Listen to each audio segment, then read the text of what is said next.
সংযুক্ত আরব আমিরাতে অনলাইনে সাইবার প্রতারণা বাড়ছে। সাইবার সিকিউরিটি কাউন্সিল দেশ জুড়ে বাসিন্দাদের সতর্ক করেছে দেশটিতে সম্প্রতি অনলাইনে প্রতারণার ঘটনা বাড়তে শুরু করেছে।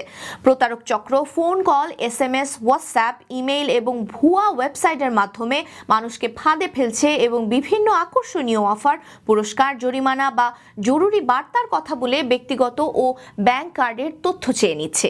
অনেক ক্ষেত্রে ভুয়া লিঙ্ক পাঠিয়ে ব্যবহারকারীকে সেখানে ক্লিক করতে বাধ্য করা হচ্ছে, যার মাধ্যমে তাদের গোপন তথ্য খুব সহজেই চুরি করা যাচ্ছে। সাইবার সিকিউরিটি কাউন্সিল স্পষ্ট করে জানিয়েছে, কোনো সরকারি সংস্থা বা বিশ্বস্ত প্রতিষ্ঠান কখনোই হঠাৎ করে বার্তা পাঠিয়ে পাসওয়ার্ড, OTP বা পেমেন্ট তথ্য চাইবে না।